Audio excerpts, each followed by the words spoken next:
Hello दोस्तों, मैं हूं आपका दोस्त एडवोकेट शिवेंद्र प्रताप सिंह। आज हम बात करेंगे सुप्रीम कोर्ट के एक ऐसे लैंडमार्क जजमेंट के बारे में जिसे हर व्यक्ति को जानना चाहिए और खास तौर से 376 की पीड़िता को अर्थात विक्टिम को जरूर जानना चाहिए, क्योंकि अगर आप समझ गए हो तो अच्छा है, नहीं तो हम बताते चले आपको। हम बात कर रहे हैं 2 फिंगर टेस्ट के बारे में।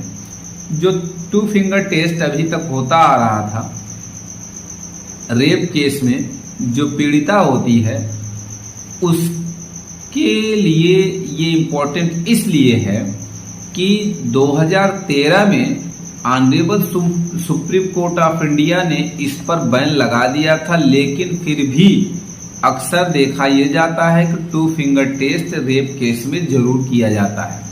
तो हम बताते चलें, 2013 में ही ऑनरेबल जस्टिस BS चौहान और FMI खलीफुल्ला साहब ने ये कह दिया था कि मेडिकल सुविधा के अकॉर्डिंग या बेटर मेडिकल सुविधाओं से, मेडिकल इंस्ट्रूमेंट से ये पता लगाया जाए कि रेप हुआ है या नहीं हुआ है। इसमें 2 या 2 फिंगर टेस्ट करने की कोई आवश्यकता नहीं है। इससे अब इसमें बैन इसलिए किया गया था।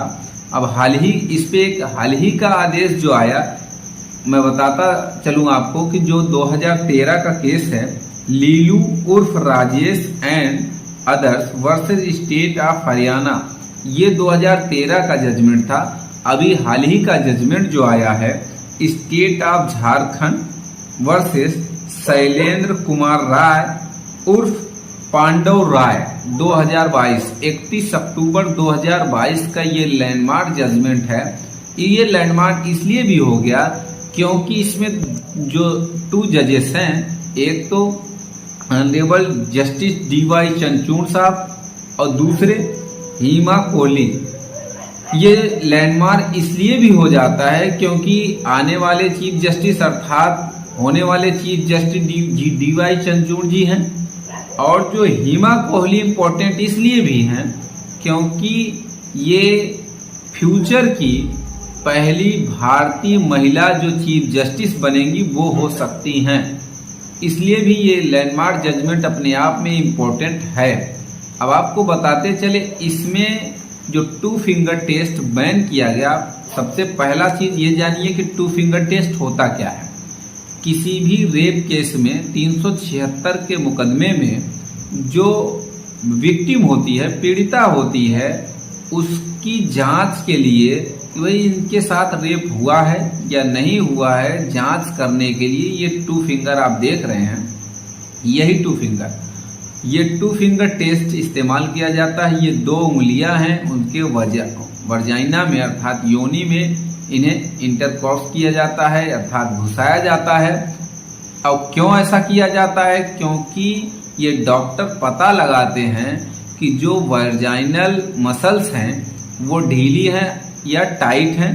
कहने का ये मतलब है, इससे पता लगाया जाता है कि इनके साथ रेप हुआ है। अब चलिए, ये बैन क्यों किया गया?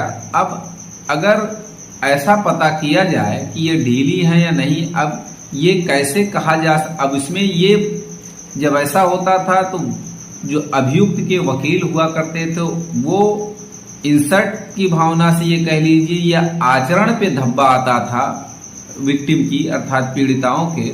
जो आचरण पे धब्बा क्या आता था कि ये अगर डॉक्टर ये कह देता था कि मसल्स ढीली हैं, तो इसका मतलब ये है कि भाई ये सेक्सुअल असाल्ट इनके साथ, ये पहले से भी ये किसी के साथ संबंध में थी। तो पहले किसके साथ फिजिकल हुई है कोई लड़की विक्टिम या नहीं हुई है, इससे कोई मतलब नहीं है। कहने का ये मतलब, पहले से अगर किसी से किसी का भी संबंध है तो ये केस से संबंधित नहीं है। लेकिन इसमें अब चूंकि ये डॉक्टर का बयान है, ये डॉक्टर ये लिख के रिपोर्ट में दे रहा है कि भाई मसल ढीली है, तो इसका क्या मतलब, इस तरीके से कैसे पता चला जाए? या मान लेते हैं कोई संबंध में ऑलरेडी पहले से है, किसी के साथ भी कोई संबंध में है पहले से, तो उसका तो ऑलरेडी वो ढीली ढाली रहेंगी, मसल्स जो होंगी वो ढीली हो जाएंगी। तो इसका मतलब उसके साथ रेप हुआ ही नहीं है। अगर हुआ भी है या ऑलरेडी ढीली है तो इसका मतलब उसके आचरण पे लांछन लगाया जाता रहा है, उछाला जा रहा है, उसके कैरेक्टर को उछाला जा रहा है। इसलिए ये ऑर्डर पास करना जरूरी लगा जजेस को। ये 2 फिंगर टेस्ट को हम आपको बताएं, 2 finger test into person vagina to gauge the laxity of vaginal muscles. अब इसमें वर्जाइनल मसल्स लूज और not to gauge sexual assault, जो 2 फिंगर टेस्ट है उसे इसीलिए किया जाता है। 2 फिंगर टेस्ट इज एन, इसमें इस जजमेंट में डीवाई चंद्रचूड़ साहब ने ये क्यों जरूरी समझा, या इस जजमेंट की जो खास बात है मैं आपको बताऊं। उन्होंने ये कह दिया कि the 2 finger test is an unscientific and regressive procedure that invalues the injury। कहने का ये मतलब है विक्टिम जो होती है उसके कैरेक्टर को लांछन लगाया जाना, बाद में कैरेक्टर को उसके बताया जाना, या किसी को भी हरासमेंट करना, या किसी के मान मर्यादा प्रतिष्ठा को दांव पे रखना, ये बिल्कुल भी गलत है।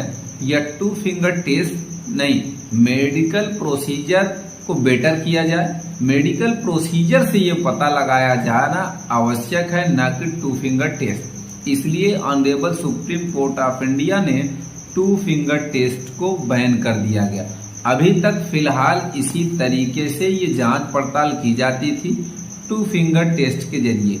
अब मेरे ख्याल से भाई ज्यादा डिटेल मैंने नहीं बताया, लेकिन चूंकि जितना भी मैंने बताया वो हर एक व्यक्ति के समझ में आ गया 2 फिंगर टेस्ट होता क्या है, ये क्यों किया जाता था, या किस लिए किया जाता था।